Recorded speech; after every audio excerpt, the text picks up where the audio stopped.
اب عمران خان صاحب کو جب سے گرفتار کیا گیا ہے تب سے لے کر اب تک یہاں پہ بالکل ایک بندش ہے اور کسی قسم کا کوئی ایکٹیویٹی یہاں پہ نہیں دیکھی گئی، لیکن اب ایکٹیویٹیز ہو رہی ہیں لاہور میں۔ وکلا سے بات چیت کی سہیل آفریدی نے، ایک اچھا تگڑا خطاب کیا، وہاں پہ وکلا نے بڑی دلچسپی شو کی، بڑی تعداد میں وکیل وہاں پہ موجود تھے۔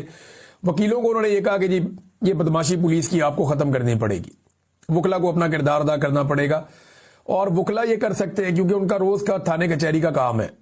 عام شہری جو ہے وہ تبھی حوصلہ پکڑے گا جب وکلا اور سول سوسائٹی اور باقی لوگ جو ہیومن رائٹس کے لیے کام کرتے ہیں جب وہ کھڑے ہو جائیں گے تو عام آدمی بھی کھڑا ہو جائے گا، اور عام آدمی جو ہے وہ تو انتظار کر رہا ہے کہ کوئی بھی موو چلے، کچھ بھی ہو، دھکا لگانے کا ٹائم آئے تو عام آدمی لکڑ کر دھکا ضرور لگائے گا، یہ میں اچھی طرح جانتا ہوں۔ آئی ایس ایف کا ایک کنونشن ہے، اس سے بھی خطاب کیا۔ ویسے سہیل آفریدی نے آج بڑا مصروف دن گزارا اور بہت تیزی سے وہ موو کرتے رہے، کئی جگہ پہ انہوں نے بہت سارے بیانات بھی دیے، اور ان کا ایک چیلنج ہے جو بڑا آج مشہور ہو گیا سہیل آفریدی کا۔ یہ چیلنج میں پہلے بھی کر چکا ہوں، میں بھی یہ کہہ چکا ہوں کہ یہ حکومت کر کے دیکھ لے، یہ حکومت کبھی نہیں کرے گی۔ میں نے کئی دفعہ سروے کروائے، اسی لیے عاصم منیر بمقابلہ عمران خان، کیونکہ نواز شریف کا تو اب بیچارے کو تو اس کی اپنی پارٹی کے لوگ لیڈر نہیں مانتے۔ نواز شریف کے جو سابق وزراء ہیں، جو موجودہ وزراء ہیں، وہ عاصم منیر کو اپنا لیڈر مانتے ہیں، وہ نواز شریف کو اپنا لیڈر نہیں مانتے۔ آپ دیکھیں نا، جب بھی کوئی بات کرتا ہے وہ کہتا ہے جی عاصم منیر نے یہ کہہ دیا، فیلڈ مارشل نے یہ کہہ دیا، فیلڈ مارشل نے یہ فیصلہ کر لیا، فیلڈ مارشل نے یہ خدمت کر دی، فیلڈ مارشل نے یہ تہیہ کر لیا، فیلڈ مارشل کا یہ عزم ہے۔ وہ سارے اب یہ کہتے ہیں، ماضی میں یہ نواز شریف کی گردان کرتے تھے، ابھی یہ فیلڈ مارشل عاصم منیر کی گردان کرتے ہیں۔ تو میں نے کئی مرتبہ عاصم منیر کو اور عمران خان کا مقابلہ کرایا، ابھی 28,000 ووٹ پڑے تھے، 2 ووٹ ہمیں ملے عاصم منیر کے حق میں، باقی سارے عمران خان کے حق میں ووٹ آئے۔ میں نے آپ کے ساتھ شیئر بھی کیا، اگر آپ جا کر دیکھنا چاہیں تو آپ میری ویڈیو پر جا کر دیکھ سکتے ہیں۔ آئی ایس ایف سے بھی انہوں نے خطاب کیا، یاسمین راشد صاحبہ کے گھر میں گئے، جو سہیل آفریدی صاحب ہے، اعجاز چودھری صاحب کے گھر میں گئے، محمود رشید صاحب کے گئے، ضلع شاہ کا سنا ہے کہ وہاں پہ، اور دیگر جو اسیران ہیں ان سے بھی انہوں نے ملاقاتیں کی، جو لوگ قید کاٹ کے آئے ان سے بھی، جو ان کی فیملیز ہیں ان سے بھی ملاقاتیں کی۔ سنم جاوید اور فلک جاوید کے گھر کے باہر بہت بڑی تعداد میں پولیس پہنچ گئی۔ تو سہیل آفریدی نے ایک چیلنج کیا، یہ بڑا زبردست چیلنج ہے۔ یہ انہوں نے کہا سہیل آفریدی نے کہ آپ لوگ یہ کہتے ہیں کہ پنجاب عمران خان کے ساتھ نہیں ہے یا لوگ نہیں نکل رہے، اب یہ نا بیانیہ بنایا جائے گا۔ حتی الامکان کوشش کی ہے پنجاب حکومت نے کوئی بڑا اکٹھ ہو نہ پائے، اور میں آپ کو یہ بھی بتا دیتا ہوں کہ سہیل آفریدی کوئی جلسہ کرنے تو آئے نہیں تھے، انہوں نے مختلف جگہ پہ لوگوں پہ ملاقاتیں کرنی تھی، مختلف جگہ پہ انہوں نے مختلف طرح کے لوگوں سے ملاقاتیں کرنی تھی، اظہار یکجہتی کرنا تھا، تھوڑا سا جو پاکستان تحریک انصاف کو ایک دبایا گیا ہے پنجاب میں اس کو تھوڑا سا ریلیف دینا تھا۔ یہ کام جو ہے وہ دھکا لگانے آئے تھے، تھوڑا بہت دھکا انہوں نے لگایا، لیکن کوئی بڑا جلسہ نہیں تھا۔ اگر جلسہ اناؤنس کیا ہوتا تو سچویشن کچھ اور ہوتی، تو کوئی بڑا اکٹھ، کوئی ریلی، کوئی ایسی چیز تو انہوں نے اناؤنس کی نہیں تھی۔ یہ تو آئے تھے صرف اور صرف پولیٹیکلی تھوڑا سا موٹیویشن کے لیے۔ لیکن سہیل آفریدی نے اس کا ایک جواب دیا کہ جو لوگ یہ کہہ رہے ہیں کہ آج پنجاب عمران خان کے ساتھ نہیں کھڑا، میں اناؤنس کرتا ہوں آج دوپہر کے 1 بجے، یہ دوپہر 1 بجے انہوں نے اناؤنس کیا، انہوں نے کہا دوپہر کے 1 بجے کل رات کو میں جلسہ کرتا ہوں، شام 6 بجے یہاں پہ، یعنی اتوار کا دن ہوگا، انہوں نے کہا شام 6 بجے جلسہ کرتا ہوں میں مینار پاکستان لاہور میں، چیلنج کرتا ہوں، اور آپ کل شام کو 6 بجے جلسہ کریں پشاور میں، آپ گراؤنڈ کا انتخاب کریں، آپ نام لیں جگہ کا، فیسیلیٹیٹ ہم کریں گے، جو فیسیلیٹی آپ یہاں ہمیں دیں گے ہم آپ کو وہاں دیں گے، دیکھ لیتے ہیں کتنے لوگ کون نکالتا ہے۔ بڑا زبردست چیلنج ہے سہیل آفریدی کا۔ بھئی نواز شریف تو بہت بڑا لیڈر ہے نا، 3 دفعہ وزیر اعظم رہا ہے پاکستان کا۔ پھر سہیل آفریدی نے کہا جی اگر آپ کو ڈر لگ رہا ہے، پریشانی ہو رہی ہے تو ٹھیک ہے، 1 ہفتے کا وقت لے لیں، آپ 1 ہفتے کے بعد جلسہ رکھ لیں۔ میں ابھی چیلنج کرتا ہوں سہیل آفریدی کو، یہ ابھی تک ٹائم نہ دیں، کل صبح بتا دیں، صرف 8 گھنٹے کے نوٹس پہ بتا دیں کہ آپ شام کو مینار پاکستان میں جلسہ کر سکتے ہیں عمران خان کے نام پہ، اور آپ کو روکے گا کوئی نہیں، نہ کوئی پولیس کا ناکہ ہوگا، نہ کوئی زیادتی ہوگی، نہ کوئی کنٹینر لگیں گے، نہ کوئی لاٹھی چارج ہوگا، نہ کارکن گرفتار ہوں گے، پورے لاہور کو اجازت ہے، لاہور کے باہر سے کوئی نہیں آئے گا، آپ جلسہ کر لیں مینار پاکستان میں، دودھ کا دودھ پانی کا پانی ہو جائے گا، ان کو لگ پتا جائے گا کہ عوام نکل کے آتی کہاں سے ہے۔